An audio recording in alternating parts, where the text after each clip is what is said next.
pemirsa, mungkin menjadi pertanyaan yang unik juga, di mana Ahok hari ini ternyata Ahok tetap melakukan belusukan ya, kampanye juga hari ini. Dia mendatangi warga kawasan Pluit.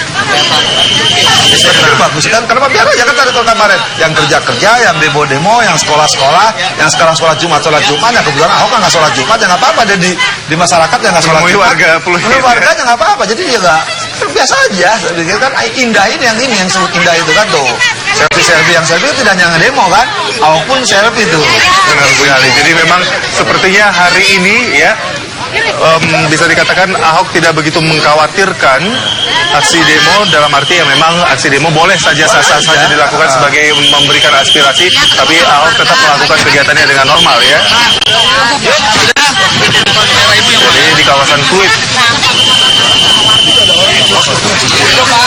Ya, selfie sepertinya ya bersama warga menjadi kegiatan yang sering terjadi jika memang Ahok mendatangi beberapa warga atau acara-acara yang biasa dikunjungi oleh Ahok ya. Kita kan juga menikmati itu dengan warga Jakarta. Tapi lebih indah lagi kalau justru kalau Pak Ahok berfotonya dengan bukan warga Jakarta gitu kan. Dengan pendemo, misalkan pendemo datang, dia bisa berbeda pendapat, dia bisa melaporkan. Tapi kalau selfie bersama kan bisa indah. Bahkan ini sepertinya Ahok juga datang bersama keluarga ini ya di kawasan Pluit. Antusias warga juga begitu luar biasa berfoto bersama Gubernur DKI nonaktif Basuki Cahayapurnama. Ya memang pasca pernyataan Ahok di Kepulauan Seribu kemarin mengundang hal baru jadinya ya menjelang pilkada ini. Tapi saya perhatikan ya, suka alih-alih gestur ya. Setelah kejadian itu Pak Ahok juga kan nggak terlalu banyak bicara kan. Ya, kan dia menjaga juga ya sikap ya. Tapi itu bagus saya pikir dengan bahasa yang bolehnya Pak Ahok ya. Kata ya. Itu udah bagus. Tangannya kan dia sama begini inilah pembelajaran lah. Ya ini memang kondisi terkini di kawasan Pluit di mana memang Basuki Cahayapurnama sedang kampanye juga sebagai salah satu agenda kegiatan pilkada DKI Jakarta ya. Bersalaman dengan warga, berfoto, selfie, ini adalah salah satu kegiatan yang memang dilakukan dan bertemu dengan para awak media wartawan di sana. Eropa lebar. Tapi kita harus perhatikan kebiasaan orang kita kan, ruko-ruko ini kan tempat tinggal mereka juga. Ya nasabah bank ini, dia mengeluh mobil nggak bisa parkir. Dia kan mau bazir. Dulu kan mobil bisa parkir di dalam, orang mau pulang bisa di dalam. Dia bikin gedung tinggi, parkir di sini, bikin macet. Ganggu jalan gitu mas. Iya harusnya kan orang mau datang, ini kalau mau bikin itu masih rendah data. Sekarang dia udah terlanjur salah, makanya saya bilang depan nggak boleh. Jadi dia harus bikin tempat tanjakan naik, jadi orang bisa muat. Jadi kadang-kadang kita ini buat proyek itu tuh nggak, asal proyek nggak mikirin fungsi. Tanya aja tukang parkir lebih pintar daripada kita. Tukang parkirnya bisa bilang, ini kalau rendah pas, nanti bisa naik tiket diatur, orang jalan kaki diatur gitu loh. Nggak mungkin bongkar ini, cuma kita minta kontraktornya kemudian Pembangunan Jaya, BUMD juga untuk nambah buat untuk nyamai buat turun lah. Nah, jadi kita kalau udah cuma laporan WhatsApp kan nggak tahu juga. Walaupun saya tinggal dekat sini. Nah, udah pas cuti ya udah saya perhatikan proyek-proyek yang bermasalah. Ini laporannya paling banyak. Jadi trotoar kita lebar, satu pihak orang senang, tapi kok banyak yang mengeluh.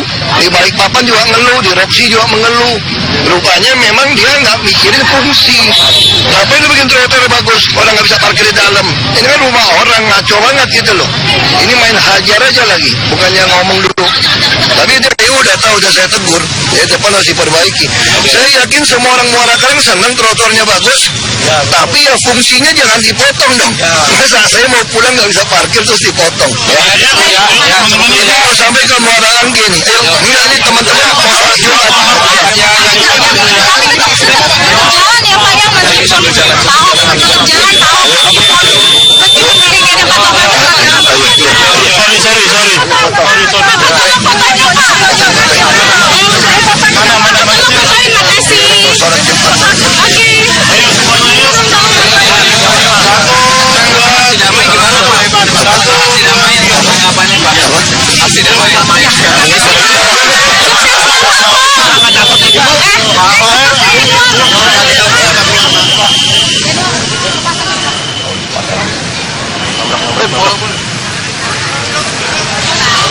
Ya, tadi di mana kita lihat saat Ahok kampanye, walaupun memang dia tidak menanggapi aksi damai hari ini, yang ada dia memang menggunakan masa cutinya untuk berkampanye dengan warga, bertemu dengan warga, dan melihat ternyata ada beberapa proyek itu yang ditanggapi oleh Basuki Cahayapurnama tadi ya. Justru bagus kan ketika dia cuti sebagai nonaktif kan, dia kan melihat yang selalunya sibuk dengan rutinitas, sekarang dia tahu di wilayah yang mayoritas nggak Jumatan, wilayah Truko, kalau ada masalah-masalah, mungkin kalau dia nanti balik lagi aktif lagi, itu harus diperbaiki. Baik, terima kasih. Sama-sama.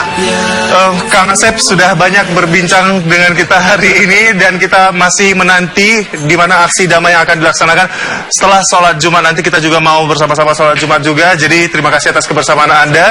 Saat lagi Anda akan menyaksikan iNews Siang, dan terima kasih atas kebersamaan Anda. Saya Rio Pambudi undur diri, sampai jumpa.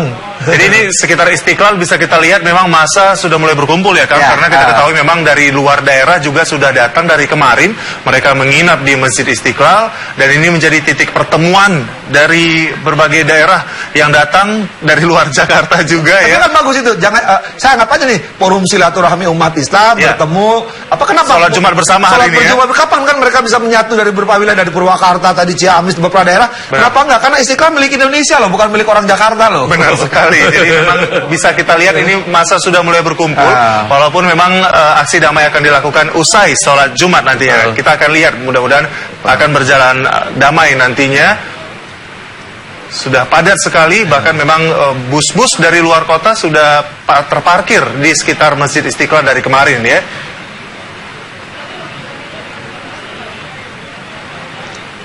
Ya, ramai sekali memang bisa kita lihat berbagai ormas Islam yang ingin menyuarakan supaya tindakan dugaan penistaan agama yang dilakukan Basuki Cahayapurnama bisa diproses secara hukum.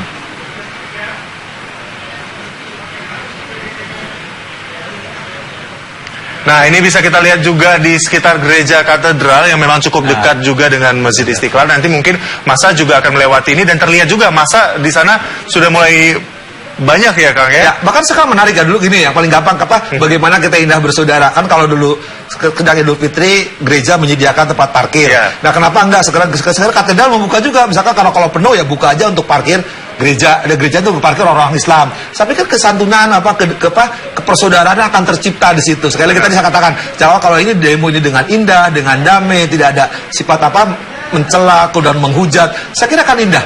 Bahkan polisi tadi bisa kita lihat benar-benar menuntun para pendemo ini di samping ya. Jadi kalau sama ini mungkin saling berhadapan, terlihat mau mungkin ada. Maka tadi saya mau berangkat ke sini pagi-pagi itu di depan Monas, depan seberangnya Menko Polhukam ya. Demo berjajar di depan itu dikawal sama polisi. Dikawal polisi. Biasanya kalau polisi kita kan indah, kalau kayak gini indah gitu, demonya indah. Ini jangan-jangan demo Bhinneka Tunggal Ika, karena dari beberapa daerah kumpul sama-sama teriak gitu kan. Tapi sekali lagi sejak awal ya, terlepas dituntut pada Ahok, ya.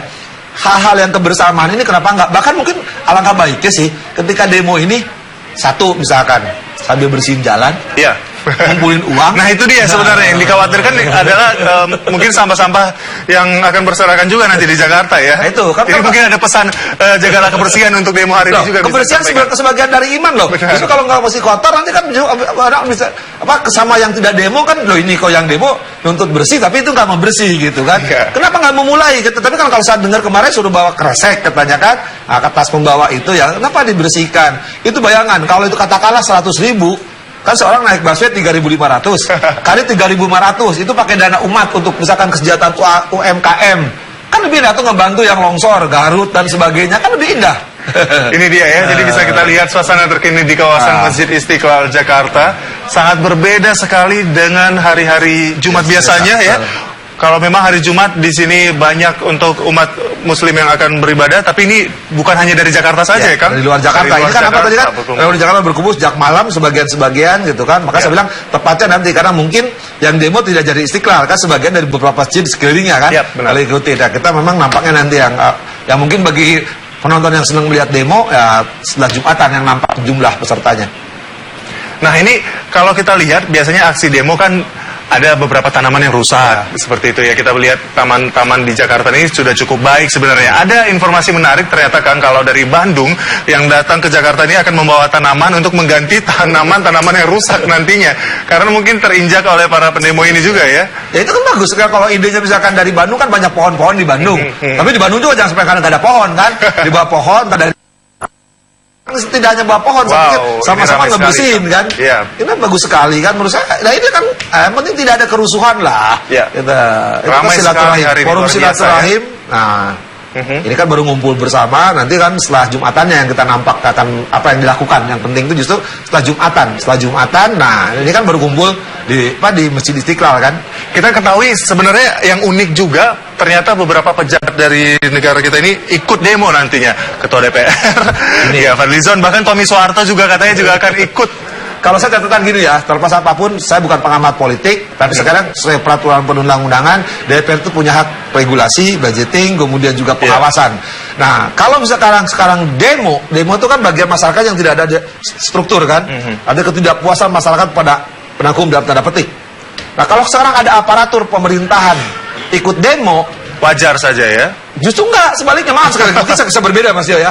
Sebenarnya apa? Ya berarti mereka tidak pernah menyalurkan. Kan harusnya yang teriak mereka dalam rangka pengawasan. Loh ini tidak jadi gitu. Harusnya menurut saya justru ada ketimbang. Kalau saya khawatir jangan-jangan mereka mendompleng gitu. Tapi sekarang yang pendemo lebih pintar juga lah. Jangan mau lah dompleng oleh orang yang ikut-ikutan demo. Tapi sekarang seharusnya pejabat negara ini menyuarakan aspirasinya. Dalam rangka pengawasan misalkan pemerintahan nggak benar ya awasin, tegur, apapun juga.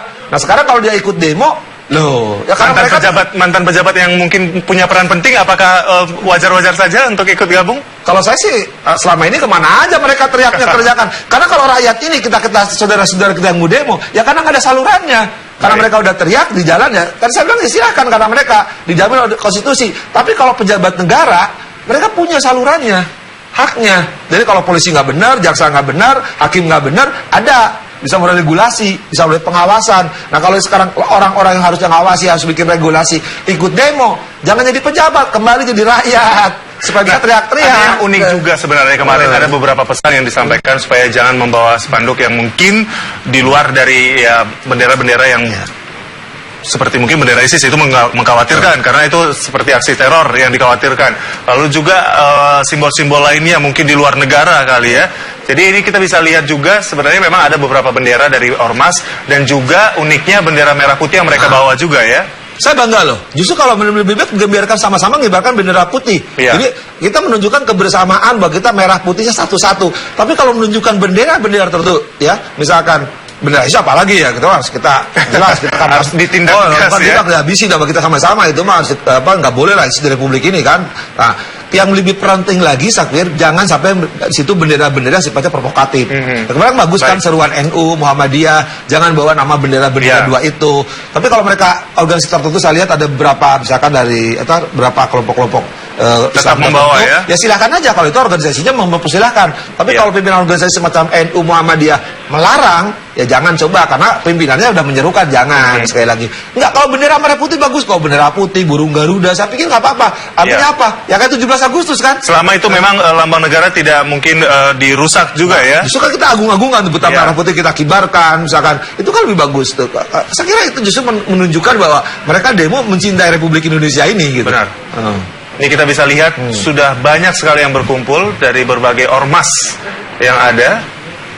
Walaupun ada ternyata beberapa ormas Islam juga yang ternyata tidak menganjurkan untuk turun juga ya. Ya, kita hormati kan yang tidak menganjurkan sepanjang NU Muhammadiyah, jangan bawa nama-nama NU dan Muhammadiyah, kita hormati. Tapi ada juga organisasi Islam misalkan tuh seperti, maaf ya, semoga saya salah, HTI atau apapun, ya silakan saja kan mereka untuk mengajarkan sepanjang, karena demo itu dijamin oleh undang-undang. Sah-sah saja berarti. Sah saja, itu konstitusi kok. Silakan berserikat, berpendapat, cuma di dalam koridor hukum. Nah, tapi kalau kita undang-undangnya ada menyampaikan pendapat, tapi ketika menyampaikan pendapat di luar koridor hukum, menghina, mencerca, membawa senjata api, undang-undang mengatur bisa pidana loh. Oke, itu juga yang dianjurkan oleh pihak keamanan hari ini supaya jangan sampai ada yang membawa senjata juga, yaitu akan ditangkap dan diproses juga ya. Karena ada senjata api itu ada undang darurat senpi ya, senjata api itu bisa kena, itu pidananya berat loh, sampai hukumannya berat sampai seumur hidup. Kemudian juga kalau nanti misalkan mencemarkan, menghina lembaga-lembaga tertentu, apalagi menghina lambang negara, hati-hati. Kan ketika kita katakan dalam tanda petik tidak puas terhadap Pak Ahok, jangan sampai kita mau menegakkan hukum dengan cara melawan hukum. Baik. Itu juga akan diproses nantinya ya. Harus diproses juga sama-sama. Kita nanti akan kembali lagi untuk membahas mengenai aksi damai hari ini 4 November ya. Tetap